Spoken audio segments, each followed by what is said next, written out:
और हैरानी की बात यह है, राधा खुद भी पहले से विवाहित थीं। ब्रह्मवैवर्त पुराण कृष्ण जन्म खंड अध्याय 51 में लिखा है कि राधा की शादी अयान नाम के व्यक्ति से हो चुकी थी, जिसे कुछ ग्रंथों में अभिमन्यु भी कहा गया है। अब सोचिए, क्या एक ईश्वर का सबसे बड़ा प्रेम संबंध किसी और की पत्नी से होना चाहिए? ये देख, ब्रह्मवैवर्त पुराण में लिख रहे हैं सच्चाई।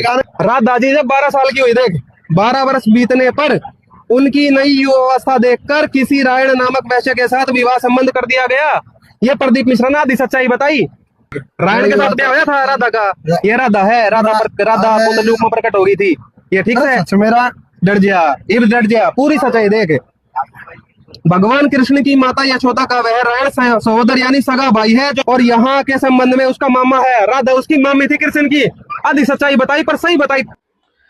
तो यहाँ पे आप सबने सुना कि यहाँ पे क्या क्या कहा गया है। श्री कृष्ण की मामी है राधा, ये बात यहाँ पे बताई गई। अब देखिए, मेरे पास तो ग्रंथों का ढेर लगा हुआ है, भंडार है पूरा हरि कृपा से। लेकिन अगर आपके पास ये सब खरीदने के लिए हजारों रुपए नहीं है, तब भी ये ग्रंथ आपको प्राप्त हो सकते हैं। कैसे होंगे, वीडियो के एंड में बताऊंगा। चलिए पहले एक बार देख लेते हैं कि सत्य क्या है। तो ये है ब्रह्मवैवर्त पुराण, गीता प्रेस गोरखपुर द्वारा प्रकाशित है। चलिए इसमें देखते हैं जरा। ये है ब्रह्मवैवर्त पुराण, गीता प्रेस गोरखपुर द्वारा ओरिजिनल ग्रंथ है। इसके अंदर चलते हैं, श्री कृष्ण जन्म खंड में देखते हैं क्या लिखा हुआ है। देखिए यहाँ पर, 12 वर्ष बीतने पर उन्हें नूतन यौवन में प्रवेश करती देख माता पिता ने रायाण वैश्य के साथ उसका संबंध यानी रिश्ता निश्चित कर दिया।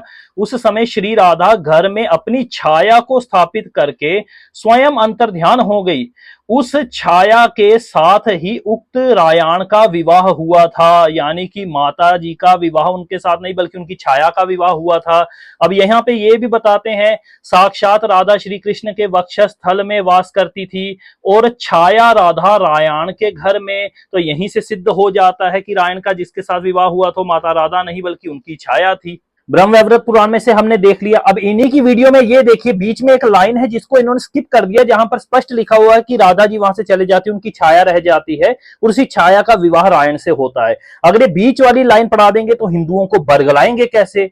हिंदू बरगलेंगे नहीं तो इनकी दुकानें कैसे चलेंगी? ठीक है, यही सबसे बड़ी इनकी समस्या है, इसलिए पूरी बात नहीं बताते। अब मेरे पीछे ये जो आप ग्रंथ देख रहे हैं, इनकी कीमत कई हजारों रुपए में। आपके पास कई हजारों नहीं है, इस नंबर पर मेरे को व्हाट्सएप कर दीजिए, लिख दीजिए ग्रंथ, और मैं आपको ये ग्रंथ दूंगा पीडीएफ फॉर्मेट में। 100 से भी ज्यादा आपको ग्रंथ दूंगा जिनकी कीमत मात्र 100 रुपए ही होगी। उसके साथ आपको भगवत गीता का एक कोर्स भी मिलेगा, इंग्लिश और हिंदी दोनों में, और साथ ही साथ विष्णु सहस्त्र नाम का कोर्स भी मिलेगा, ताकि आप विष्णु सहस्त्र नाम पढ़ सके, जान सके, सीख सके। आपको अगली वीडियो में जल्द ही मिलता हूं। हरिओम नमस्ते।